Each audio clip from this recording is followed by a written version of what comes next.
Welcome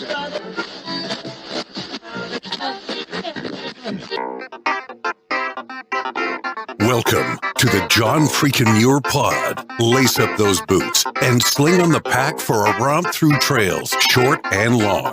With your host and Renaissance man, Doc. It's time to embrace the suck. Welcome back to another week on the trail. I'm Doc, and this is the John Freakin' Muir Pod. Let's start off with a reminder. If you are enjoying the podcast, help us out. Take just a minute and leave us a review on Apple Podcasts. And if you're not enjoying the pod, well, just go ahead and keep that to yourself.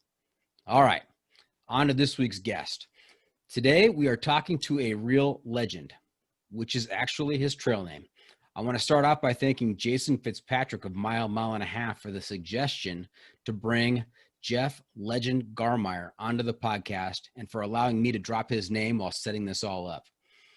If our listeners are interested in epic long distance through hiking, this is the episode for you. Welcome to the pod, Legend.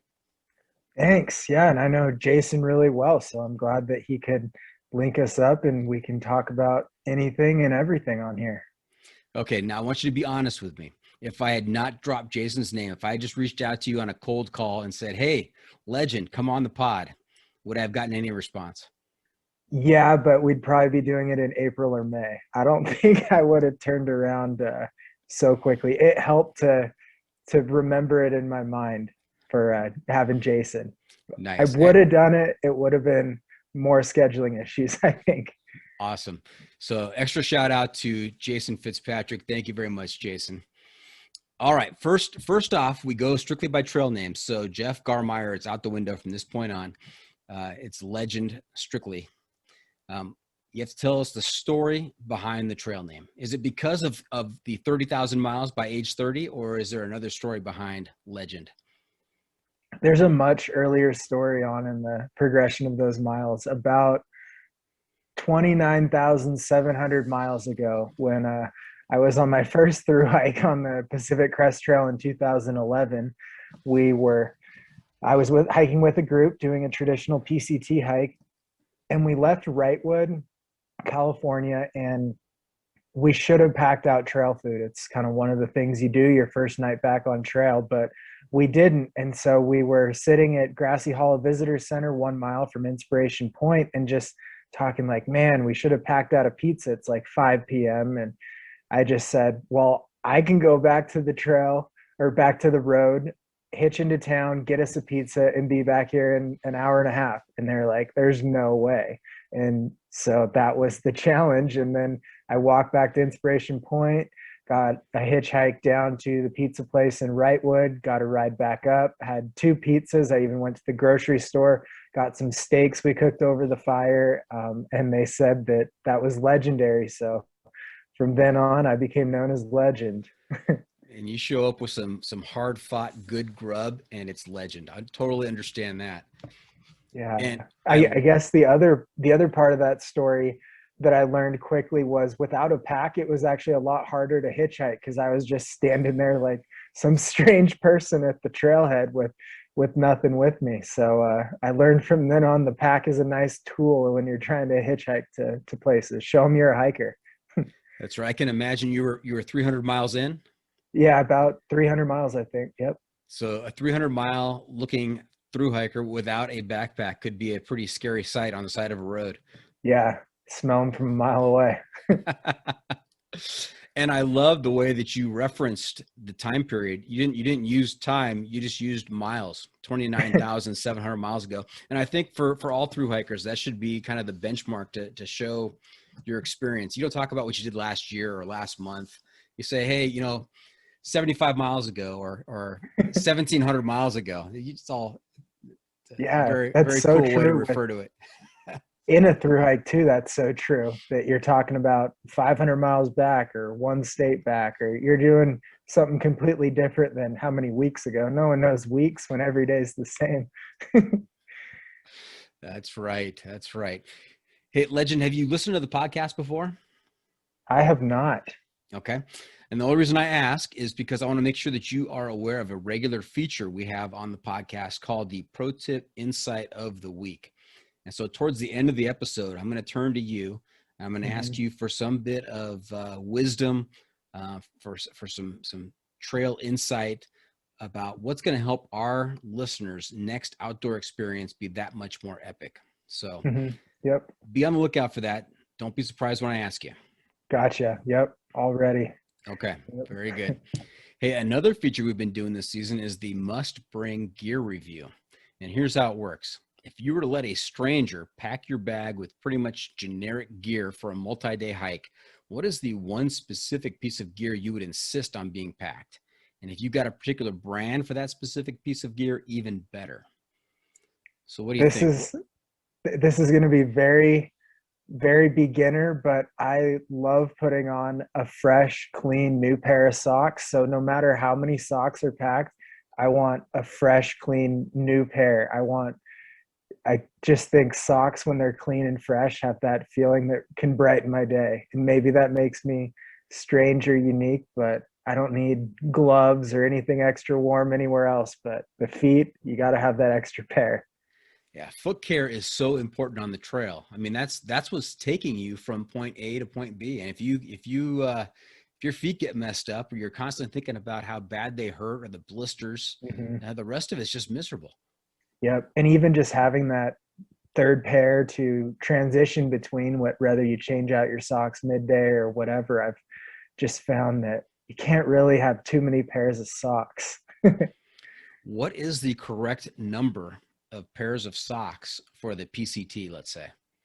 I think a lot of people go with 2, but I would probably go with 3. I think just 3. And the key is you can stretch your socks pretty far, but changing them out every, 300 miles would be perfect, just because you don't have to depend on them too much. And then every couple weeks you get this fresh new pair of socks. And that's, it's just, I think, coming from where I'm putting in 20-hour days on some of these FKTs, getting to change socks and have fresh gear, I think just shows how much you depend on your feet. Absolutely. And do you prefer a particular brand or style of sock? I've had some guests on who swear by the toe socks. No, I've tried the toe socks. I don't like them as much. I like the very generic crew length wool sock. It's there's a lot of good brands, and they all make very similar ones of that most basic sock that probably dates back to the gold rush days. So I think you can't go wrong with that one. Nothing too flashy, but tried and true. And of course, you've got 30,000 miles under your boots. So, who are we to second guess you on that? Very good. Thank you. Yeah. I think most of my other gear has been pared down so far that there's not a whole lot of must bring stuff other than that. And the socks are something that directly translates into performance and how you feel. So I think many miles ago, most of the other fun stuff was cut out of the pack, like pillows and things like sleeping socks and pajamas. All that stuff is way in the rearview mirror. So that's interesting, because I'm a bit of a gear freak when I have my guests on, and anytime there's a chance to talk gear and talk, base weight and what you have cut out, I'd love to take that opportunity. So what is your base weight for the long trail? Ooh, the long trail probably. When I say long trail, I'm not referring to the one in any long Vermont. trail. Any long trail. That's right. Yeah. Okay. The generic base weight's probably about 9 pounds, maybe slightly over that. And then it really just depends on how long of a carry it is, because then I'll just take a bigger battery pack versus a smaller one, and that adds up. That's probably the heaviest thing in my pack. Right. So what does your sleep system look like? I use a quilt, a Flex 22 Catabatic quilt, and I'm on my second one, and I got about 15,000 miles on my first Catabatic quilt. So this one's pretty new with only 2,000 or 3,000 miles on it. And what is that rated down to in terms of about 22 degrees, I believe. Okay. 22 degrees. Yeah. And it has a zip up to about your knees. So it's like a kind of a transition quilt. Nice. And do you cowboy, tarp, or tent? Cowboy a lot. And then if not cowboy, tarp, unless there's bugs, then I'll tent. So the progression of what it takes. Right. Depends on the conditions and the trail. Got Yep. it. Yeah. But tarp can be very comfortable. It takes a little getting used to, but you can pitch a tarp pretty darn good even in the snow. And do you cook your food with a stove or do you cold soak? I do both.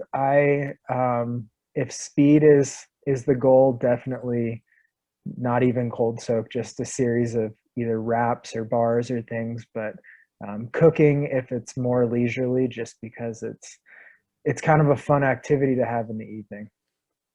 Got it. Got it. All What right. about Hey, you? Are you a cooker? Do you cook cold so soak? yeah, so I've got a jet boil. Hmm. I've had a number of guests who swear by the cold soak and that it's that by the time they get to camp and they sit down, their food's ready to go. There's no having to get the water and heat up the water and then wait for it to boil the food in the packet. It's just ready to go. So also had a chance to have backcountry foodie Erin Okay. Mayhew on the podcast, and she shared some recipes. And I found out I'm doing food all wrong. My food, I don't even look forward to it, but the food she was describing sounds incredible. So got to Man. change things up a little bit. Yeah.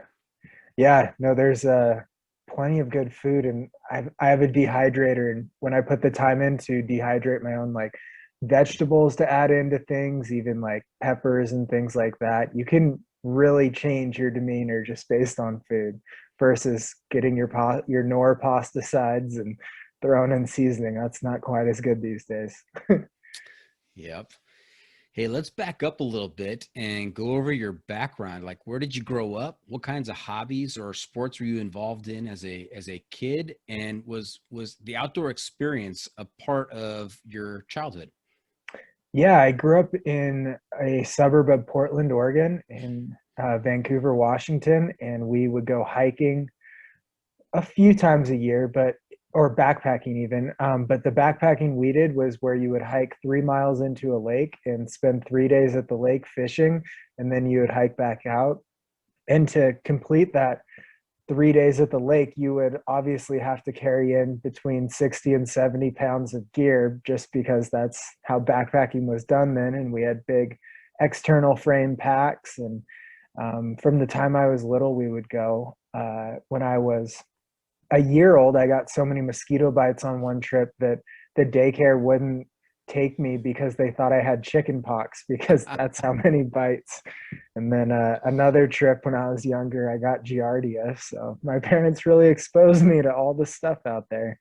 We got stuck between a mama bear and her cub one trip. So we got the full immersion in my childhood. And I think that really speaks to how powerful the outdoors are in terms of just the great things out there that you can experience because you've experienced at a young age, you Mhm. know, Giardia, mosquito bites, scary wildlife, and yet you chose to continue to do this. Yeah. Yeah, I think it's really good to have that introduction, and maybe it's a very different type of backpacking, but to just know that that's something that you can do and something that's out there. I think especially in the West, even every major city, it's not too far to the public lands around, and that's something that I think imprinted more than any of those other smaller memories or events is just like, oh yeah, we could drive an hour and go on our 3 mile backpacking trip, which is pretty cool to think about. Yes. Yeah, we are fortunate to live in the West. A lot of great opportunities out here. Yeah, in the East, you just go find the AT, I guess. Yes. And so so you went to high school. Did you go to college? Yeah, I went to college. My sophomore year of college, I took off my spring term, and that's when I hiked the Pacific Crest Trail. And then went back to college, finished that out, and then moved to Denver. And in Denver, there's 58 14,000 foot peaks. So I climbed one and obviously thought I should climb them all. So 10 weeks later, I'd climbed them all, Wow. um, just on the weekends, trying to cram in 5 to 10 peaks at a time. Then from there, Well, hold on just a second, because I yeah, want to go back to the moment. I understand your early childhood was about hiking to the lake and staying there for a number of days and then hiking back out. When did you first become aware of through hiking and the long trails and decide you know what, that would be something I'd want to do.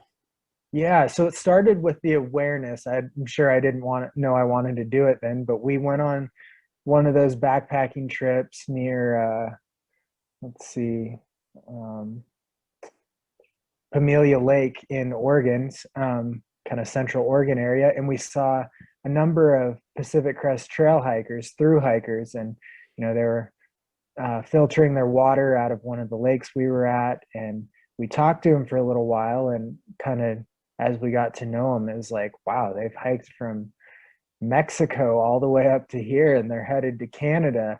And it was one of those just strange things to think about. I was in the midst of high school sports and really into basketball and baseball, so it wasn't like I was dreaming of quitting everything and doing that. But then a couple weeks later, one of those hikers, they were a couple, and the woman got sick, so she came and stayed at our house for a week. And we offered to let her use the car and stuff, but she's like, no, I can just walk to the grocery store 2 miles away. And it's like, okay, but we can drive too. And so that was really the introduction to more so the pace of life and like what they're out there doing, rather than just hustling from school to practice to a game or something. And then so that was in my mind. And then I go off to college, have a great freshman year, and sophomore year I'm going down the route of being an engineer, and suddenly I realize I don't really want to be an engineer. So it's like, well, maybe I'll just take this term off and go hike the PCT, and then I'll figure it out. And so 2 weeks before I started the Pacific Crest Trail, I decided that was my plan. So I had no planning, no prep, just 2 weeks. Yep. Wow. And so my parents said, you can go up in the attic and use any of the gear we have. And they're like, you're on your own financially, but you can use any of the gear that you grew up using with us when we had those huge packs. So I cut weight. I got my weight reeled down, had a really good base weight, and I showed up at the terminus with a 55-pound pack ready to go. Wow. External frame. And I carried that huge thing all the way to Kennedy Meadows, and about 10 miles before Kennedy Meadows, the frame actually snapped because it had too much weight on it. And then from there was a old pack in the hiker box, and some other hikers helped me sew it up with dental floss. And I hiked through the Sierra Nevada mountains with a pack made out of dental floss, just sewn together. And then after, and someone sent me a spare pack about 200 miles later, and I was off for the races from there with gear from this century. And how did the base weight change with the new pack? Oh, it went down quite a bit. I'd say I was in the 30s, maybe low 30s by the time I finished the PCT. But yeah, it started at 55, maybe hit 40 pounds by Kennedy Meadows, and then was in the 30s after that, and then has continued to go down since. So, and it's adjusted. Yeah, it's gone down since. You're down to 9 pounds now. One of my questions that I asked to see how crazy you are about ultralight. How big is your toothbrush? And do you drill holes in the handle? I haven't done holes in the handle, and this is probably the one area where I don't cut anything, because I think if you cut your toothbrush in half, you're not brushing your teeth very well. And so that's why I keep the full length toothbrush. I do have the travel one where it pulls out and sticks, like it's tiny, and it's just like the extendable handle. So I think that's better than using a tool that doesn't work very well. Fair point. Hygiene's important. Very good. Yeah. And so this was in 2011, the PCT hike. Yeah, that's where my learning curve was the steepest. That's where I learned everything. And then from there, kind of everything was set up. I had this understanding that there was all this open land and that there were more trails. And while hiking that year, I was told about what the Triple Crown is. And I thought in my head, there's no way I'll ever be able to do this 2 more times, but maybe 1 more time I can. And so I was thinking, wonder if I could do the Appalachian Trail and the Continental Divide Trail in the same year. And once I thought about that, it was like, well, I wonder if I could do all 3 in the same year. And so I didn't plan anything, but that's initially where that thought came to be. It just was like, I think it's possible. I'll put a pin in that and maybe someday try it. And little did you know that 5 years later, in 2016, you Yep. do all three in a single calendar year. Yeah, it kind of just all worked out. I was working for a financial company in Denver. They were splitting apart. I was going to go with one side, but I kind of just worked myself into telling them maybe I'll be gone for 9 or 10 months and then maybe be working here. So, yeah, it just all worked out. And I think there was a sliver of a chance for it to work. And so I just burst through that crack and made the calendar year Triple Crown work and picked up the pieces afterwards. We're gonna get to that incredible year in just a little bit here, but I want to go back to your 2011 PCT hike. When you got to the Canadian border, how long did it take you from Mexico to Canada? 108 days. 108. Yeah. That's good time. Yeah. Yeah. I did the second half real fast. That's kind of where the calendar year Triple Crown thoughts started coming up. It's like, wow, when my base weight's about half what I started with, I can actually hike pretty good. When you're not weighted down with 60 pounds and an external frame, holy smokes. Yeah. And so when you got to Canada, what if Canadian border legend could whisper in the ear of Mexican border legend, just some insight, what would he tell him? Probably don't be afraid to cowboy camp. I remember my first night on the PCT, I didn't even make it up to Lake Morena, just somewhere on Hauser Ridge there. And I pitched my 3-person, 5-pound tent, maybe heavier than that, and crawled in, and I barely slept because even the wind rustling branches and just thought everything was like an animal going to get me. And, I've spent nights in the woods, but never alone until this moment. And it was a weird thing. I think I would just tell myself, well, maybe just be patient and all that fear kind of goes away. But yeah, it's a weird moment, that first night out there, especially a lot of people these days, their first night camping will be on a long distance hiking trail. And that's kind of crazy to think that night one and you're going to do it 100 plus more times. And how long before the first good night of sleep on the trail? I'm sure by Kennedy Meadows, I was sleeping pretty good. So maybe a week or so. And there were people around, but I was just completely alone. There was no one camped near me that first night. And it just made it even crazier to think, wow, just a couple weeks ago, I was in school and working, and now I'm here. I can't quit because then my parents are probably whispering behind my back that they think I'll come home and quit anyways. So can't quit no matter what. Had that motivation. Any funny stories from that 2011 PCT through hike? Oh man, yeah, all kinds of funny stories or just wild stories. It was a record snow year in 11, so everything was covered. And I just remember just distinctly, we were looking for Forester Pass and we're using maps and compass. And it's just so funny to think back on now that there wasn't gut hook, there wasn't GPS stuff. And I had all the maps printed out from Half Mile back then, and we all were holding up different portions, trying to figure out which page we were even on, trying to know which way around the pass to go. And just thinking of stories like that make it seem like such a different world than we're at now, where you can see your little icon showing exactly where on the route. And then, just tons of mosquitoes in Oregon. That was to be expected. And then the best part was I did the last 80 miles with my dad. So he kind of supported and sent out resupply boxes. And then I said, why don't you come up to Stehekin and we'll do the last 80 miles together. And so he trained this actually after we talked. My mom said he had her drop him off on the side of the road, and he walked like 10 miles home that day to start his training for backpacking 80 miles with me. So that was a pretty cool way to finish. Nice. Now my wife has dropped me off 10 miles from home, but it wasn't for training. So yeah, it became training. Very good. How was that hiking that last 80 miles with your dad? That had to be pretty epic. Yeah, it was really cool. I got to slow down and smell the roses. Meanwhile, his feet are killing him, and he's like the initial stages of a through hike. But it was cool.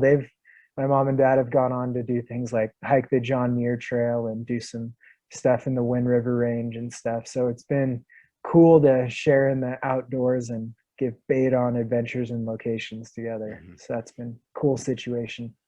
Nice. Yeah, I've had a chance to do some longer hikes, not like with anything you've done, but some longer hikes with my son, and it's just been Oh, a yeah. great experience. So Yeah.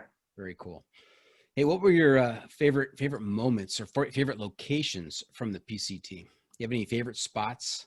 Yeah, we got to Kennedy Meadows a few days, maybe early June, and being a high snow year, and everyone's still adhering to kind of the advice of Ray Jardine, which, if you haven't heard of him, check out him and his books and stuff. And it was typical back then. Most people would wait until June 15th to enter the Sierra, and that's called Ray Day, and that was our target as well. So we hung out in Kennedy Meadows and played games we created with throwing snow baskets or washers into other holes, and it was just hikers hanging out. And yeah, it was. And Tom Figueroa lived down there, and he'd put a movie on the projector each night. It was like summer camp for 3 or 4 days waiting for the snow to melt. So that was a great time. And then, of course, going through with that group through the Sierra, we had no time frame. We all carried extra food, and we're just going to do 10 to 15 miles a day and just enjoy the experience, do one pass a day, and just really get to immerse ourselves in the Sierra Nevada mountains. And it's funny looking back now because I've gone through 5 times now, and I've never really smelled the roses like I did that first time. So I think that really stands out as such a cool moment to get to camp at like 2:30 or 3 p.m. and just get to enjoy it, versus now it's like hike until it's dark and then pass out and repeat. It's just a different way to do it. And then yeah, seeing my family a few different times. I grew up in Vancouver, Washington, but most of my family's scattered throughout Oregon. So once I hit Oregon, I got to see cousins, aunts, uncles, everyone all the way up. And being my first hike, it was really cool to have people be like, oh my gosh, you've actually made it this far, versus now it's sort of like, what's your adventure now? But yeah, that was just the little things like that, and really getting to enjoy what you don't know. Yeah. In the Sierras, do you have a least favorite pass and a favorite pass? Um, Man, I like them all, but maybe Muir Pass is my least favorite. And then, man, Glen Pass, just because it's by Ray Lakes, might get the award for best.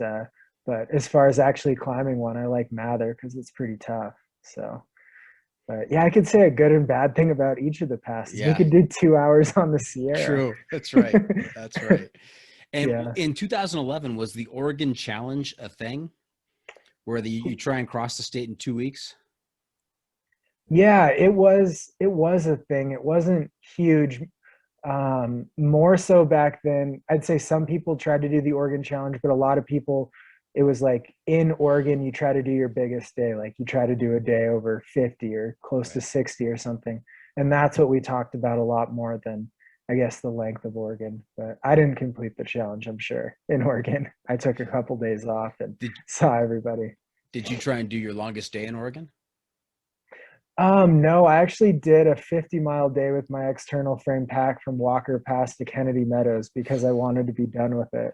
So, and that's when the frame broke. So I was content. I did some 40-mile days, but I was content with the 150-mile day. Very good. Very good. And so then between 2011 and then the 2016 calendar Triple Crown, what kinds of activities were you engaged in during those 5 years to kind of prepare yourself? Yeah, so I graduated college. Had to work in the summers after giving one of them up. And then after college, I used the rest of my money before starting to work to go hike the Pacific Northwest Trail, which in 2014 was it was known, but it wasn't very well known. It was very rugged trail, but it was also one of those trails that just sticks out in my mind in the nights that I'd be camping on the beach and watching the sunset over the ocean and stuff. So it was a really cool trail. It was a good way to do something because in my mind, I thought I'd be signing up for a career in which I'd work till I retired and never do anything again, which turns out that wasn't the case. But yeah, I wanted to sneak in one more through hike before going to work. And you have to share with our listeners, when did that decision happen where you said, yeah, I'm not going to go that route. I'm not going to go the, work 30, 40 years and then retire route. I'm going to do something else instead, something completely different, completely outside the norm of most people. And Yeah. I'm going to put 30,000 miles on my boots by the time I'm 30. How did you arrive at that decision? Because I'm wondering, when can I make that decision? Probably already passed me. Yeah, I mean, yeah, you have to do, yeah, a few more miles probably now to catch up to the age. I think it's one of those decisions that you like, I just wasn't comfortable. I wasn't enjoying the routine. I didn't enjoy the comforts of looking at nice cars or deciding if I wanted to buy a house. I like the moments where I could take the weekend off and say I wasn't going to have access to email and go climb some peaks or go backpacking or go find a new ridge to run or something like that. And it was sort of like, if my career and my work is so far from my passion and my enjoyment, like, is there a way to change this, or do I have to literally do one thing or most of the time and then just go to enjoy something else some of the time? So I guess I didn't want to make that decision, so I just found a moment it was good to leave my career. And so I left. I worked in the industry 2 separate times, once before the calendar year Triple Crown and once after. And I think quitting both those times kind of helped me know what it was going to be like and what kind of it entails to not have, company provided benefits and a paycheck every month and all that stuff. So it's just a process that is scary, and you kind of got to jump into the deep end at some point, and it's not for everyone. I make a lot less than I used to, but I'm also a lot happier. It's give and take with everything. It's a definite trade-off, yes. Mm-hmm. But I think happiness is the key. Yeah. I mean, now I get to do most of my work is in some form of enjoyable. It's definitely work, but it's more around the outdoors. So that's kind of nice. But as if anyone doesn't know and is hoping to get into working in the outdoors, there's not a lot of money in there because everyone wants to do it. That's right. Okay. Hey, we're going to take a quick break. When we come back, we're going to hear about the Calendar Triple Crown and also something called the Great Western Loop. So stay tuned for that. We'll be right back. I'm Jeff Garmire. I've hiked 30,000 miles in my life, and I'm 30 years old. I've done the calendar year Triple Crown, the Great Western Loop, and this year I'm going to be attempting the Barkley Marathons. And you're listening to the John Freakin' Muir pod. And welcome back. We're talking to Legend about his experiences out on the trail. And when we left, we just finished talking about the Pacific Northwest Trail. We're going to talk now about the Calendar Triple Crown in 2016. He's already alluded to it a couple of times in the first segment about how he started thinking about it while he was on the second half of the PCT and trying to cram in more than one trail, more than one long trail in the same year, because he didn't know how much time he was going to have. Little did he know that he'd have all kinds of time. But back then, this idea came to him. And what kind of logistics are involved in planning for doing the 3 American long trails in one calendar year?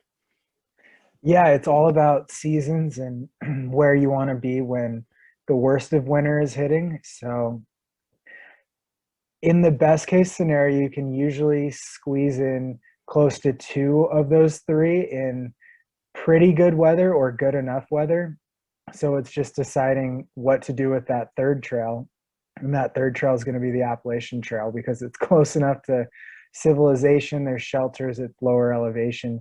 So basically the planning comes down to, are you going to do the Appalachian Trail first or are you going to do it last? And If you do it last, you can be faster overall, or it can take a smaller period of time to do the whole calendar year Triple Crown, but also you're butting right up against New Year's, so you might not get it in that calendar year. And so I chose to do it first, not really having much winter backpacking experience and wanting to have as much of a buffer to get through it as possible. So I started February 5th, and I hiked north on the Appalachian Trail and was just gonna get straight through, finish, and then I'd be pretty good on I was going to do the Pacific Crest Trail second because I was most familiar. It would give me, I knew it was pretty mild starting out. It'd give me, if I needed to recover any from a winter through hike, and it would help me ease back into that. And also I could take a couple days off in one of my favorite cities to visit in San Diego before starting off on that. And then I knew that, or I was motivated that I'd just have to fly through the Continental Divide Trail going southbound and try to beat winter through the Rocky Mountains. And so the planning really is just, you pick out the locations where winter is going to hit the hardest, and you try to not be there when that happens. Okay, so you started with the AT February 5th, northbound, and what was the date of your finish? Let's see, late April. It took 84 days. I want to say the 29th, maybe. Okay, and then you finished that on April 29th. When do you start the PCT? And you're heading northbound on the PCT. Northbound on the PCT starting May 3rd. No, May 2nd. May 2nd. Wow, April 29th, you finished one. May 2nd, yep. You're starting the second. Yep. And how long did that take you? 79 days on that one. Yep. 79 days to do the PCT. Yeah. I went in perfect shape after one through hike. So yeah. Feeling good. Conditioning is check that box. Very good. Yeah. Yeah. So 79 days after May 2nd, where does that put you on the calendar? Man, we're in May, June, so probably mid to late July. Man, I have so many dates in my head. I want to say the third week in July is when I started so I finished, and then I started this Continental Divide Trail in late-ish July. And so I remember I took 4 days off. My parents are in Southern Washington, so they drove up to the border, they picked me up, drove me down. I took 4 days off, and then I took the train. Actually, it went right from my parents' hometown out to East Glacier, so that was the easiest way. And I traveled to Glacier with my resupply box under my arm, and I walked in with it to the store there and asked if they would just hold it because I'd be back in 5 days to pick it up. And then I got a ride up to the border, and then I hiked down all the way through the park, like 130 miles or so, came, grabbed my package and resupplied there. But it was pretty funny to talk to them like, can you hold this? I'll be back to get it later. And so you're starting in late July. You've got all of August, September, October, November, December to do the CDT. You got to be feeling pretty confident at this point that you're going to get it done. I was still nervous because Wolf Creek Pass is southern Colorado, about, 10, 20 miles from New Mexico. And that's the area where Colorado gets the most snow, and it can happen anytime. So I knew that I couldn't go too slow or anything. Like, there was some breathing room, but I wanted to keep a similar pace to the PCT going.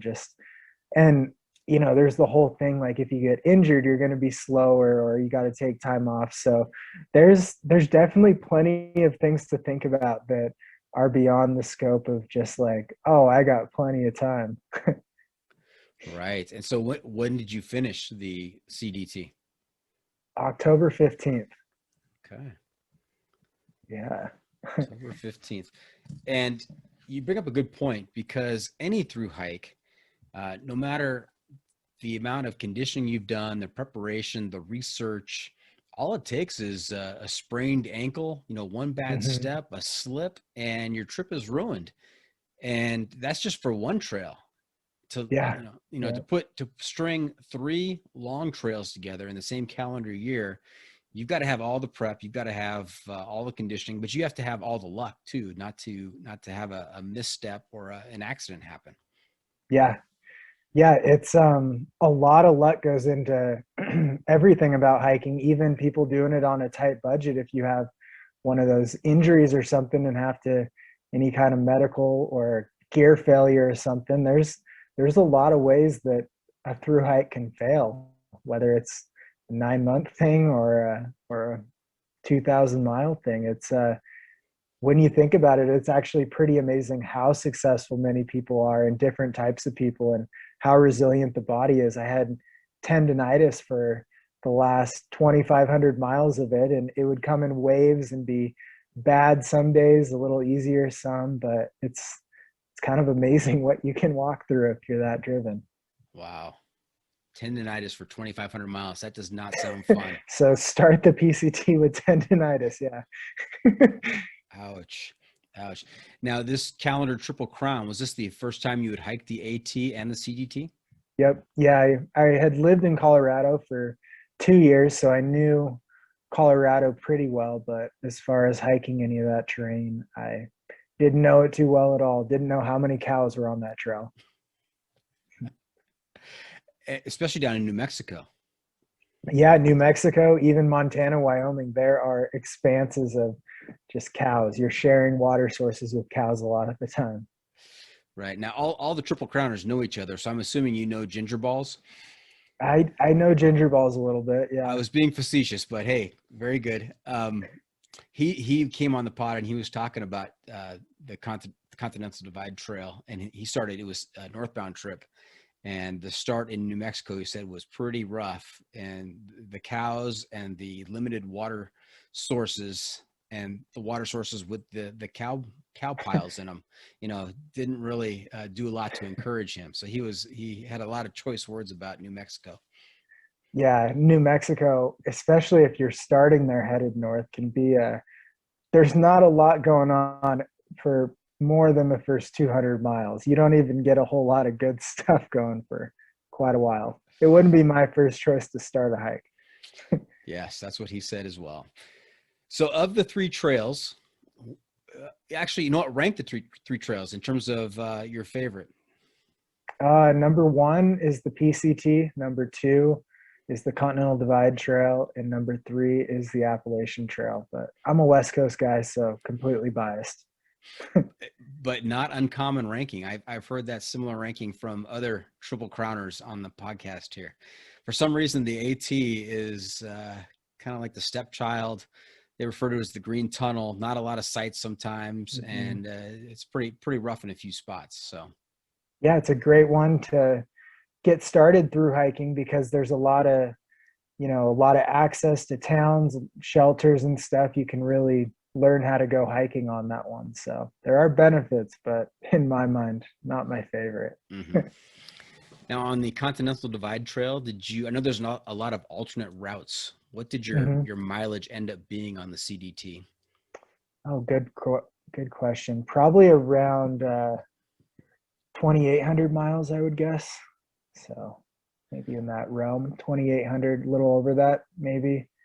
But yeah, so having done it the route twice now, I've done just about, when there's 2 choices, I've tried to do each one. So if I did one the first time, I went the other way the second time, because it's when people talk about the alternates and the different routes, oftentimes one is head and shoulders above the other. So a lot of people go that way. And it's changed a little recently just with Burns, but still, like in the Bob Marshall Wilderness, there's definitely obvious routes that everyone goes because it's more scenic, yet the official for some reason goes a different route. Got it. So by my rudimentary mathematical skills, that's about 7,600 miles during that calendar Triple Crown. Yeah, I think added up to just under 7,700. So you're right there. Yeah, something like that. Yeah, that's a lot of miles. That is a lot of miles. How many pairs of shoes did you go through? And boots or trail runners? Trail runners, I think 12 pairs of shoes. So, yeah. Wow. Are you sponsored by a particular shoe company?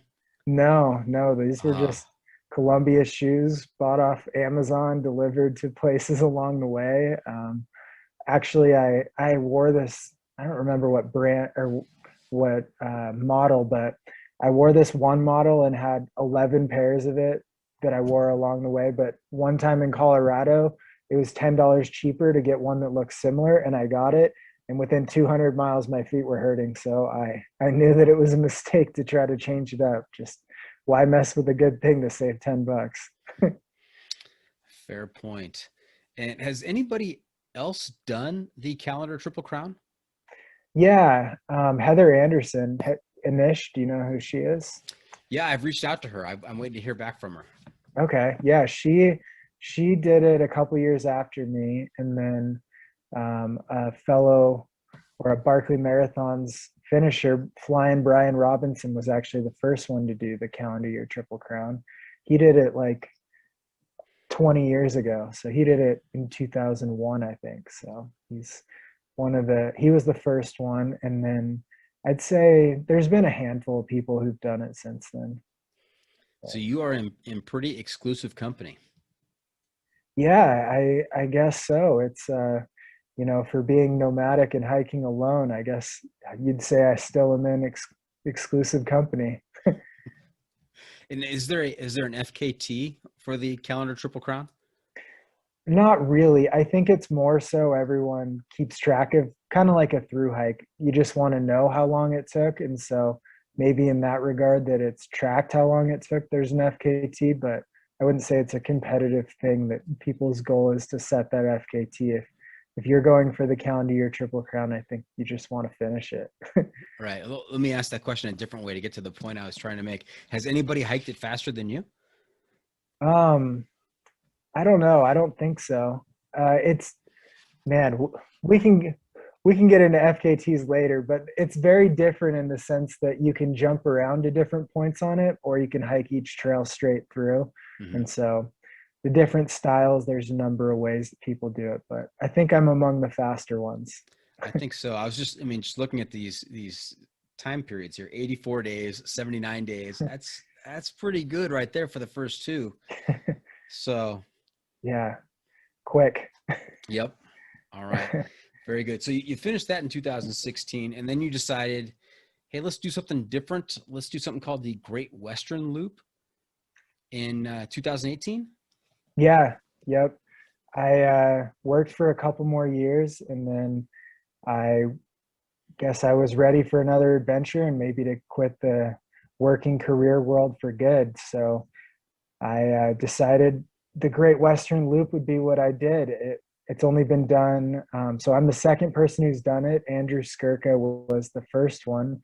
And it's basically a loop around the Western United States that's 7,000 miles long. It's the Pacific Crest Trail northbound, and then you hit the Pacific Northwest Trail near the Canadian border. You turn right on that, hike 600 miles to the Continental Divide Trail.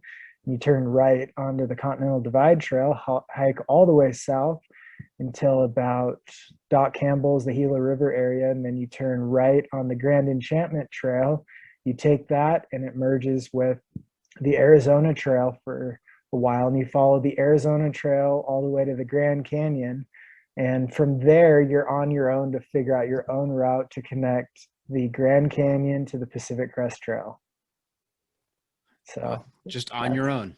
You draw it out. I drew it out on CalTopo with Google Maps, trying to link up cow ponds that I could treat water out of, some cross-country travel of just walking straight across the desert, others following four-wheel drive roads or more defined roads. But yeah, it's that's the fun part of it, is you got to figure out your own adventure there. Yeah, for our listeners out there who may not have stumbled upon Legends YouTube channel, it's called the Free Outside. Yeah, I believe so. Yeah, it's a lot of satire and parody, but it's pretty good. It's hilarious. It is. It's very good. I had the good fortune of watching your video on the Great Western Loop. Oh yeah, it's a long one, I think. 24, 25 minutes. Yeah. Yep. Yep. 7,000 miles in 25 minutes. I mean, it doesn't seem long because it's bits and pieces. And literally the clips are like, 5 seconds long. Maybe that's the longest clip. I don't know. But it's a series of really short clips that you really get the flavor for what the Great Western Loop is all about. So really well done. Thanks. Yeah, it's a very interesting trail because you have basically 2 points that really determine the success of the route, and that's getting through the Sierra Nevada mountains as early as you can, and then getting around the entire loop to the bottom side where you're at the Rocky Mountains, the southern part of the Rocky Mountains, and you want to get through there before winter hits. And then, kind of the New Mexico and stuff, it snowed on me, but made it through there. But once you get through those key points, you can kind of fight through the rest. But it really is kind of strange how it all hinges on those miles between the Sierra Nevada and the Rocky Mountains and just covering those before the seasons change too quickly. And with all of these miles and all of these trips, any moments of doubt on the trail? You ever out there saying to yourself, what have I gotten myself into? I'm not going to be able to finish, or is that not even in your thought process anymore? It's not. The second part isn't. What have I gotten myself into? I've said a lot. There's a lot of times I'm not having fun. There's a lot of times I've done something that is just, I hate that I've done it. Like one time the mosquitoes were so bad, I dove in my tent, I started cooking, I lit my stove, and it just shot right through the top of the tent. And it was like, oh my God, that was terrible. Just mosquitoes started pouring in. I'm mad. I'm getting bit. I have to crawl out, try to patch it with duct tape. And so there's moments like that where it's just, there's nothing about it that's good or that I'm enjoying. But I don't think there's ever moments where in these adventures that I'm thinking I'm going to quit or I'm not going to make it. On more of the faster things, there's been moments where I'm wondering if I'll be fast enough. But as far as quitting, it's usually not in my mindset. Nice. And in the video of the Great Western Loop, there is a single, I don't know, 5-second clip where you talk about, and you don't refer to it again. You say you just got charged by a grizzly bear. Yeah. So Yep. I'm glad that I watched that the other day, and I get to talk to you tonight because I want to hear the rest of that story. How did that go? Because it was just like I got charged by a grizzly bear, and then you're on to the next clip. So Yeah, I think that's how through hiking goes. Something epic happens and you move right on. But I came around the corner near, I think, one of the forks of the Two Medicine River in the Bob Marshall Wilderness, and there was a grizzly with its head in the bush. And I came around the corner, and she smelled me and moved to the side, and her 2 cubs were there, and she stared at me and then immediately charged right at me. And I reached behind me, grabbed my bear spray from the water bottle pocket of my pack, and was ready to go. But then she stopped about 20 yards from me, got on her hind legs, got up in the air, and just sniffled, did some weird things, and turned her off around and charged off into the bushes with her cubs. So I was all good. And then within 100 yards after that, I crossed this hunter camp, and they had their mules tied up, and I just had to talk to something or someone about what happened. So I started telling the mules what happened. And then I saw the hunters were about 20 feet away, just staring at me like, what is this thing talking to our mules right now about getting charged by a grizzly? So that's kind of the headspace that getting charged by a grizzly puts you in. that is fantastic. Those guys, what was going through their minds watching you talk to their mules? Yeah, I didn't wave or anything to them, just started talking to their animals. Like, yeah, I can't imagine what they were thinking.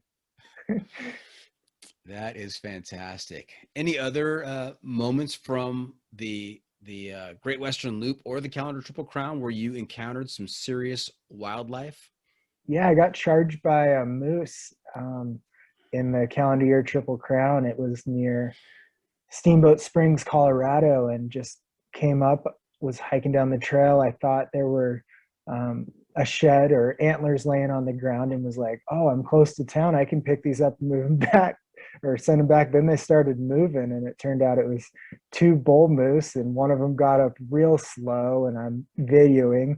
And then suddenly he just puts his head down and charges right at me. And I dove into the bushes, just started scrambling up and hid behind a tree. And he was looking around for me. And eventually, they're not very bright. Eventually, he had that moment where it was like, what am I doing up here again? And he sauntered back to where he'd been sitting earlier and sat back down. And I backtracked and went all the way around. But that one had me laughing. It was just like, this is so stupid. Now, legend, you say that they're not too bright, but you were the one who was actually trying to pick the antlers up off the ground that were still attached to his head. Well, I wasn't too close to him, but yeah, no, I think maybe I wasn't on my game and they weren't too bright and nothing really happened. Just some people running around circles trying to get each other. Very good. So if people tune into your YouTube channel, what kind of content can they expect to find? Oh, I'd say premiere level studio quality videos highlighting everything surrounding the outdoors, or mostly parodies of what I just said. Just if your favorite gear reviewer has done a gear review of your favorite tent, well, I've probably done the review shirtless in a bathrobe in the snow in my front yard. So that's how I would describe it.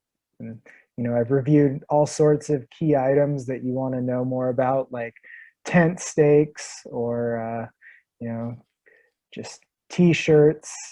I've reviewed my own book. You can just, anything you can think of that maybe you didn't know you needed to see a review of, it's probably on there. Yes, I think you had an Instagram post recently, maybe even today, about how to clear your water filter. Yeah. Yep. That was really very helpful, very insightful. Yep. It's I had to get it in under 30 seconds, so I sped up some of the audio, so it's a lot of entertainment. Very entertaining. And talking about speed, let's talk about something else you're known for, and that is FKTs, also known as fastest known times on trails. Mm-hmm. What kinds of FKTs are you associated with, or do you hold? Yeah. I've done the Colorado Trail, the Long Trail, the Arizona Trail, the Pinhoti Trail in the southeast, running across Zion National Park. Man, a few in Montana that are, I guess, lesser known. I don't know. You might have the list. What else is on there? The highest peak in Costa Rica. I have that one too. That's a good story. If we're going to tell a story, I don't tell a lot. Let's talk about that one. Let's do it. Go for it. Okay. So I went to Costa Rica about a little over a year ago before this pandemic thing. And I was just running on the beach for a couple months, working a little bit remotely, just kind of breaking even, having fun. And then it was like, finally time to book a return ticket. So booked that. And it was like, well, I kind of want to see the mountains here because there's plenty of mountains. And obviously found the tallest one and knew I needed to climb it. So I took a bus across the country, got Airbnb where I was staying. And then I looked at the time to the top and it was like, I think I could break this record. And so I think I just took a backpack. I didn't really have too much good gear, just had a backpack with a water bottle and took off and just flew up the mountain. It was pretty good weather. It's always muddy, so I was slipping and sliding, but made it to the top feeling really good and just took a little bit of a break and then sprinted down. And then about 3 miles from the bottom, I was like really tight on breaking the record. And so as fast as I could go is what I did. And then I finally got to the bottom, stopped the watch, and I had lost by 3 minutes. So I didn't get the record. And so immediately I was just disappointed more than anything, along with laying on the ground, just dying, having tourists wondering what I was doing on the side of the road. And so I went back to my Airbnb and it was like, oh, I was going to move up to the capital city tomorrow, but it was like, okay, change of plans. in 2 days, I'm going for this again. So I went to Walmart, bought a fanny pack, bought a better water bottle for it. And 2 days later, I went back to the same trailhead with, yeah, it's probably 8,000 feet of elevation gain. It's 26 or 25 miles round trip. So knowing I'm doing the same thing, still sore from the last time, and in between attempts, it's rained.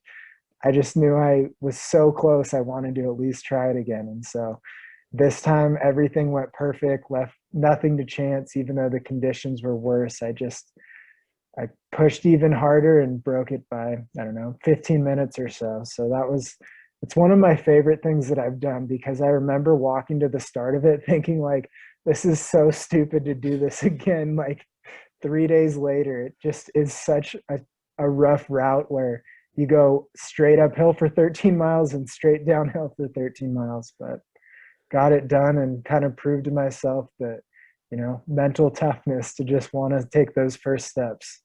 So like 2 vertical marathons in the span of what, 2 days, 3 days? Yeah, within 3 days, I guess. That is nuts. And as you're going through that and you're talking about laying on the ground, exhausted, wondering what other people are thinking about had just happened to you.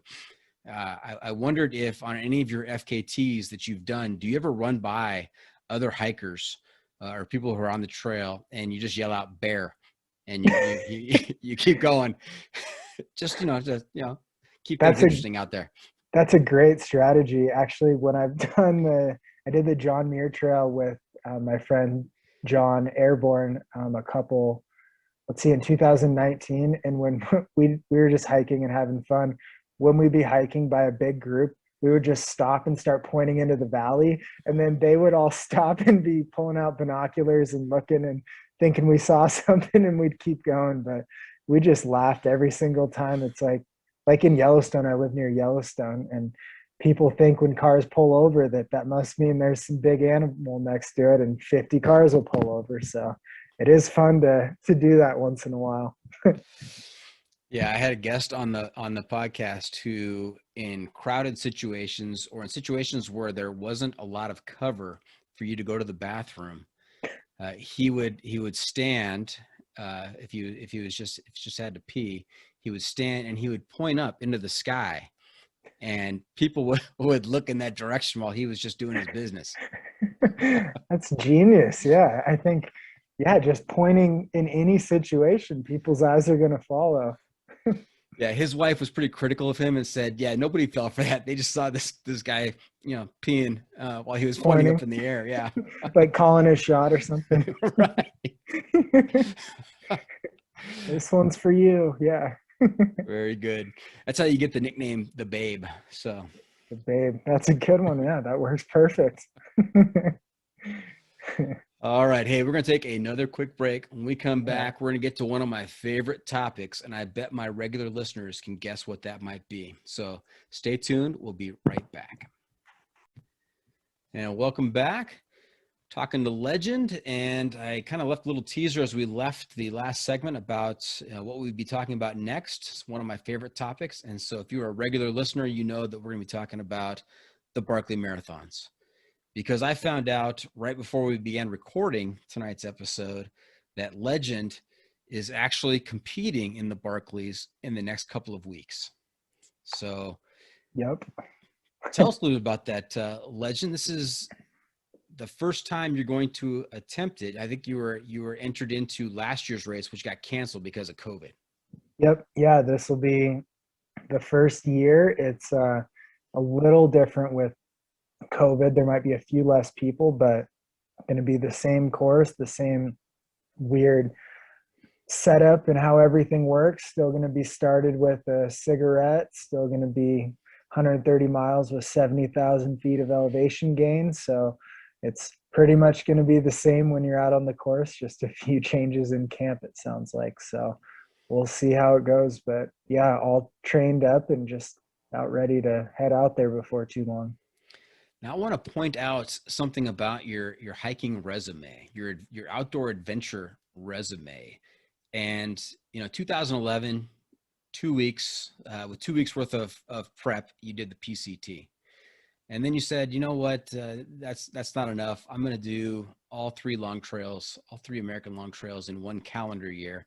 And then, you know what, a couple years later, I'm going to do 7,000 miles across 9 states in something called the Great Western Loop, where the ending of it, I basically have to find my own path from the Grand Canyon to the PCT. And now, and then also all of the assorted FKTs that you have undertaken and completed. I mean, you're pushing the limits. I see the Barkley Marathons as the natural progression in this process here.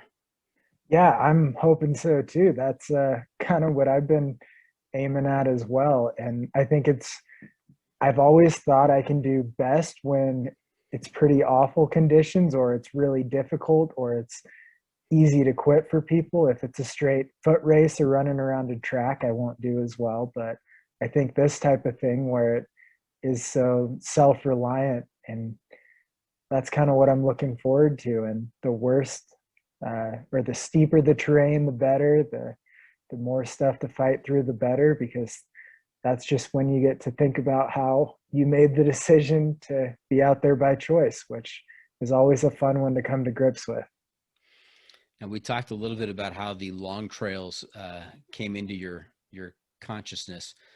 When did the Barkleys hit your radar? Oh man, it was after the video on Amazon Prime, The Race That Eats Its Young. I believe my cousin sent it to me, and that's when it was like, oh my gosh. And then Matt Mahoney has a website that has a lot of good stuff, and I just dove deep into knowing this type of stuff, or just into what it all was about. And at the same time I got into the Barkley Marathons and wanting to know more about that, I was researching Nolan's 14, so another 100-mile challenge with 50,000 feet of elevation gain. I just wanted these stupid numbers and just to try them and see what would happen. Right. I think we glossed over that. We didn't talk about that at all. Nolan's challenge. Didn't you add that on to the Great Western Loop? Yeah, in the middle of the Great Western Loop, I just decided, well, I'm trained, I'm right here already. I might as well try to summit 14 14ers and link them together over 100 miles within 60 hours. And so I finished in 59 hours and 33 minutes with my full backpacking gear, which about that 9-pound base weight. So 60 hours. I mean, that's a magical time period, because that's the same time period that applies to the Barkleys. Yeah. I think people love that 2.5-day time period for a number of events, and Nolan's 14 as well as the Barkley have that same magic number.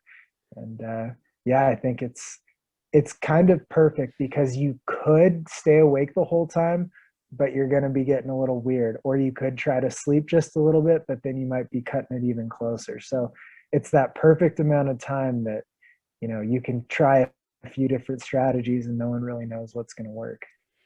So do you care to share your strategy going into the Barkleys?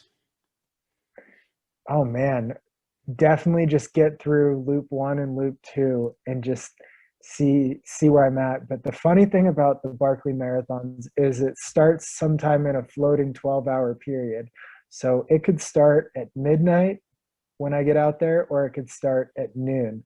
And I don't know until 1 hour before it's going to start. And so there's a conch shell that's blown randomly in that 12-hour period, and that signals the race will start in 1 hour. So talk about not sleeping well. That's just a strange setup. If you signed up for a marathon and it said, maybe tomorrow, maybe the next day we'll start, we'll let you know.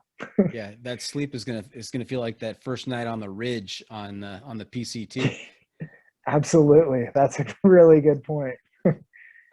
Now, have you watched Where Dreams Go to Die?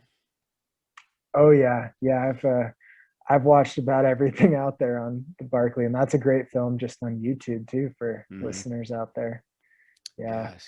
yeah, that's I think I love that movie so much because, kind of a spoiler alert, it might not be the most happy ending.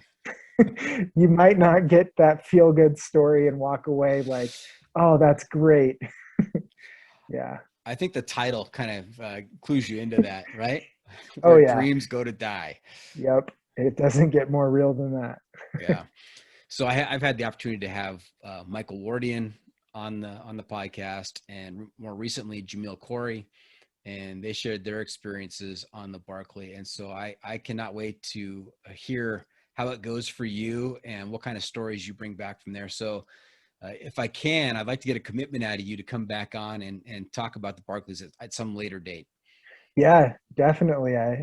Hopefully we can do a whole pod on just hallucinating over the years, and we'll include the Barkley on that.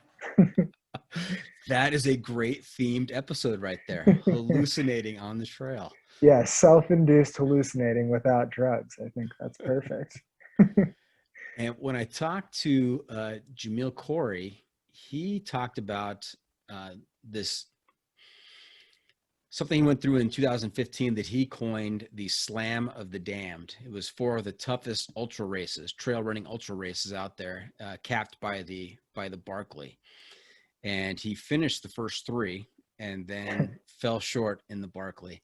And so now this year, 2021, he's doing Slam of the Damned Part 2. And Wow. He's starting off with the Barkley, and then the three other races come after. But I think it's similar. I've not heard of this. Yeah, you have to take a listen. But just in terms of pushing himself, and I see the same thing in you. You know, you're constantly looking for the limit. Have you found the limit yet? No, but I think it's a process. I don't think it's this light bulb moment like in a cartoon strip. Like when I did the Colorado Trail record this past September, I set a goal of breaking 9 days, and I broke the record, but I didn't break my, I guess you call it, reach goal. So it's kind of landing in the middle there. So I got what I set out to do and breaking the record, but kind of the arbitrary number that I set out there, I didn't break. Whereas on the long trail 2 years ago, I did reach my reach goal by, I don't know, a few 12 minutes or something. I broke the goal I was going for. So it's about setting, I think it's really honing the goals you're setting and trying to get them right there to get the most out of yourself. And if sometimes you're hitting that stretch goal and sometimes you're not, maybe you're getting close to figuring out what you're capable of. And that's pretty fun. That's when things get fun. Mm-hmm.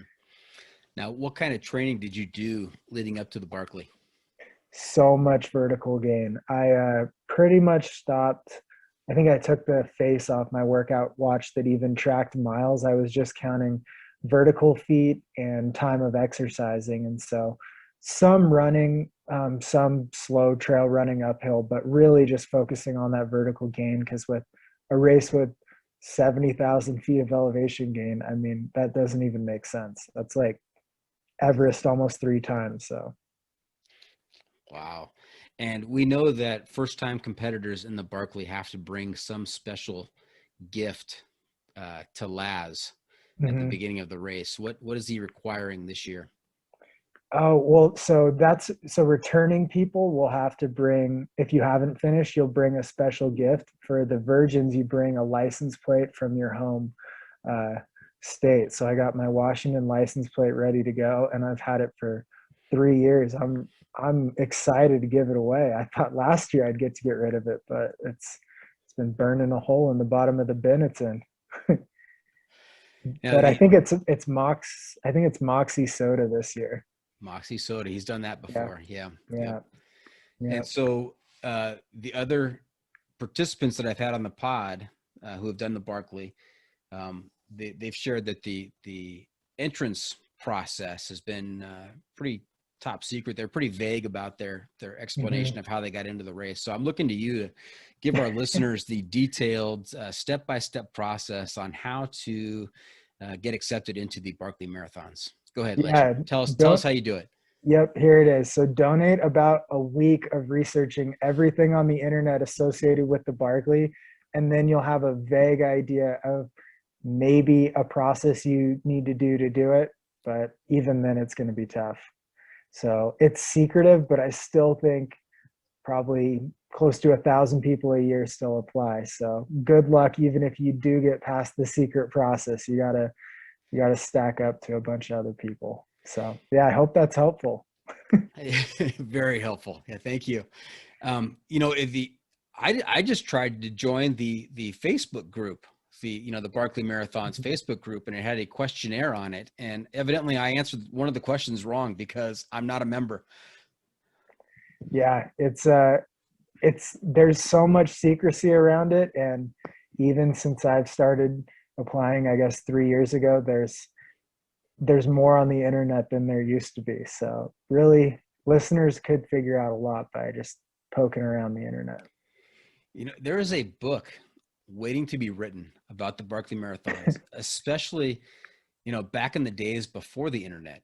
I mean, Mm-hmm. if you think that the process, the entrance process is secretive now, I mean, what was it like 25 years ago? Yeah, well, everything was done through mail, and you had to hope your mail carrier got it there the right time. So, yeah. Crazy. So what is the one part of the Barkleys that you're most looking forward to, and what is the one piece that you're not too excited about? I'm not excited about any form of fog. I'm actually a bit terrified that if fog comes in, it's going to be real tough. So I can't imagine if you can only see 50 feet, how all that navigating is going to go. Yeah, And I don't want then, to put any bad thoughts in your head, but Wardian ran into fog and yeah, very chilly temperatures, found himself sitting in a cave, battling hypothermia.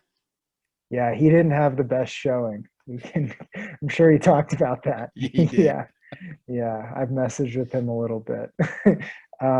Yeah, I'm most looking forward to really using my skill set of being out there, knowing I'm out there for anywhere from 9 to over 12 hours or even more, and knowing that I've done that over, I don't know, 1,000 times in my life of hiking days and stuff. So I think that's where I'm going to feel very comfortable. I can just see if fog's creeping in, that it'll be that stress of not progressing on the course if I'm struggling with that. But as far as being nervous something will go wrong or stressing about that, I feel pretty good about getting through any type of weather or environment or anything, any adversity. As far as I mean, it's an ultra running course. I've done things that are like 10 times that far or 100, right? Yeah, No big deal. no big deal. Heck, you did 7,600 miles in a year. You can do 130 miles in 60 hours. Yeah, I think I'm just excited to get out there and really just start. It's like when anything you're nervous about, it feels so much better once it's begun, and we're getting close enough that it's starting to get a little nervous. Yeah, what are the skill sets that you need to be successful at the Barkley? I think it starts a lot in your mind. You have to actually want to do something that difficult. You have to want to be out there that long when it's so easy to stay in camp and sleep. You have to, for some strange reason, want to go out there and keep on trekking and moving forward. And then as far as physical, I think a lot of it starts before the race, and you have to want to train and peak in the middle of winter, which is very hard, especially living in Bozeman. Is you have to want to go out and do those hill repeats. And then beyond that, the skill set, I think, is really just piecing together the race. So something will go wrong, but if you let that kind of sit there and then overcome it, and then you conquer the next thing, or you can let that snowball into multiple things going wrong and your race is ruined. So kind of being able to work in a siloed environment where one wrong turn doesn't turn into 10 of them, which ends up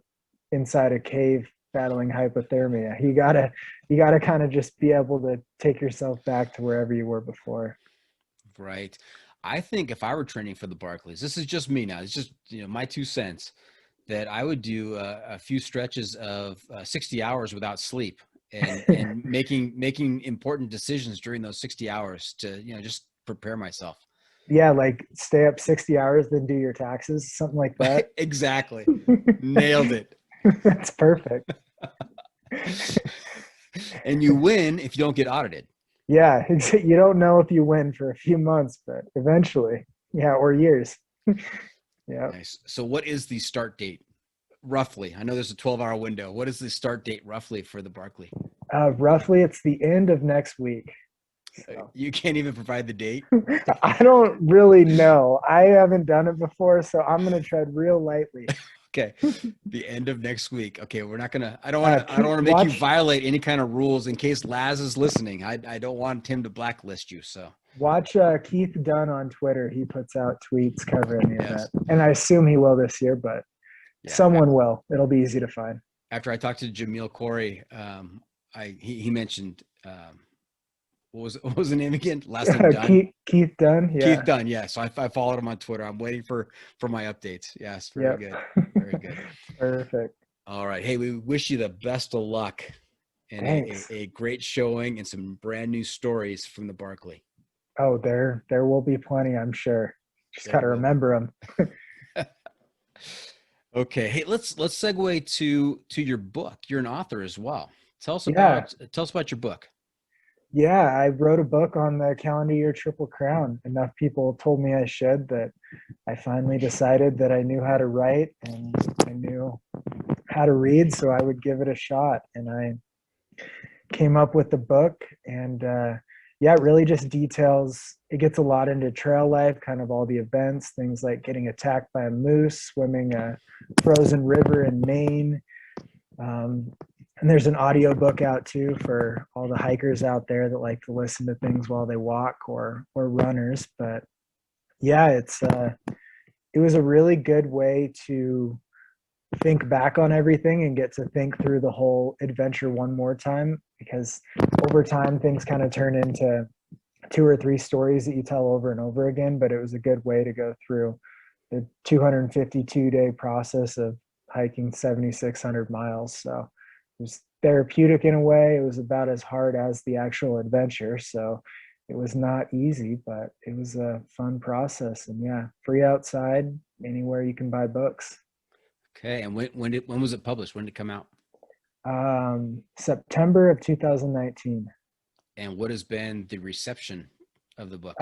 People have liked it. Yeah. A lot of people have really enjoyed it. I don't think there's another book on the calendar year Triple Crown out there. So I got that market cornered, which is real nice. Very good. Very good. So what's next for Legend after the Barkley? Oh man. So just with the state of the world, some things I'd like to do this upcoming year would, I'd really like to get up to Alaska and maybe put a couple weeks, 2 or 3 weeks in exploring some of the terrain up there. And then on the FKT circuit, I'd love to attempt the John Muir Trail FKT. So we'll see. Everything's fluid, and with deciding to do the PCT within 2 weeks, I could change my mind real quick on anything. But want to go international as well. So there's a lot of stuff out there. Very good. Now, when you do the FKTs, are they supported or unsupported? I like going unsupported. So every single one I've done has been unsupported. So I have thought about the idea of having the crew or something. So maybe someday do that whole thing where you get to a road crossing and go through the car wash of everyone handing different stuff, putting a new pack on you and telling you to get back out there. That might be fun someday. Well, when you said JMT, I was going to offer to resupply you, over Kearsarge, but I'd probably get to the trail and you'd run by and you'd just yell bear as you were going by. So yeah, maybe I'd point up in the air while peeing or something. You're learning all the tricks on this show, all the tricks. Yeah, I know. They're all out now. All right. Hey, I'm going to take you through an impromptu top 5 list. And of the 30,000 miles of trail, what were the top 5 moments? Can you distill it down to top 5? Oh, that's a lot of distance. Yeah, that's a lot. Okay. Top 5 moments. So we're ordering them like 1 through 5 you want, or do you want just 5? If you're able to do a countdown from 5 to 1, that would be great. If you can't, if you just want to talk about 5 that are all kind of equally epic, that's fine too. It's up to you. Yeah. Okay. We'll go with number 5 is going to be, I'd say, hiking over Forester Pass, our first high pass in 2011, and just feeling so cool climbing over that pass guided by map and compass. And we were pretty proud of ourselves. It's one of my favorite pictures. So that's number 5. We're number 4. We're going to go with the final mile of the long trail, fastest known time, because I was so exhausted that I don't know, I would have done anything to sleep, and just seeing the sign at the end was just more relief than anything. So that's going to be number 4. Number 3 is, let's see, is going to be the last mile. I'd run out of water. It was 95 degrees walking down Waterton Canyon to finish out the Colorado Trail record. And just that final mile, or that final moment, touching the sign, finishing, and getting to drink a Gatorade in near Denver with my girlfriend there. That was pretty epic. That was pretty awesome. Number 2, most memorable, let's go with the finish of Nolan's 14 on the Great Western Loop, because that opened the door and the idea of doing FKTs, because I just completed a challenge in the allotted time for the challenge. So that gave me the idea that maybe I can be competitive in some of these FKTs in the future. So I would say that that's number 2. And number 1, now this is tough. Let's see what number 1, I think, okay, number 1, the most memorable, probably because it's one of the more embarrassing, is I was on the Appalachian Trail in the winter, just over the Georgia border, and I started out the morning. It snowed like a foot overnight, and just had the goal to make it into town that day, and hiked pretty hard through the morning, was actually making good time. And then I started seeing things I'd already seen. And then I looked at my map, and it turned out I walked an hour the wrong direction. So I think that just in my mind, that's one of the funnier things. And when you think about how many cool things you've done, and then that you still get to make really stupid mistakes and just turn around and walk an hour back and start your day over. It's a good thing you didn't pick up your trail name from that event. Yeah, wrong way, or wrong turn, backtrack. Yeah, there's a lot of good ones. Backtrack. I like that. Very good. Very good. Yeah. All right. Hey, Legend, you know where we are right now? Where are we? We are at that time of the episode where I ask you for your pro tip insight of the week. What can you share with our listeners to make their next adventure even better? Yeah, pack your meals, pack all your stuff in Ziploc bags, because Ziploc bags can save your life. I've used Ziploc bags over my socks to climb Mount Whitney in 20-degree weather. They provide insulation. When my gloves were not warm enough to make it through the Smokies on the Appalachian Trail in the winter, I use Ziploc bags over my gloves and sandwich them so that they held in more heat as well there. I've used them to keep all kinds of gear dry and stuff. I would just say, as hikers, whether you're day hiking, overnight, just section hiking, or through hiking, the Ziploc bag tricks, they are worth their weight in gold, and it's always good to have a couple extra around. And multiple times they've made my experience a lot better. Hopefully that works for your gear tip. There you go. A tip from guy with 30,000 miles on the trail. So listen up and take that seriously. Ziploc bags. Good choice. Yeah, you may not think it, but they perfect. Very good. So there you have it. That's it. This bonus episode for season 2 is in the books. Hope our listeners enjoyed our time with Legend. I want to thank him for joining us this week. Legend, how can our listeners keep up with you on social media, and where can they find updates on your latest adventures? Yeah, Instagram is at the Free Outside, Twitter's at the Free Outside, and then there's a Free Outside Facebook page, and also freeoutside.com, and my book. If you can't guess what it's called by now, then I don't know if you'll find it. So, and tell us about the title. Why Free Outside? It was an available domain name in 2014, and I liked it, so I bought it, and then I just became that domain name. So just like any good business. Very good. It was available. Nice. Yep. Simple.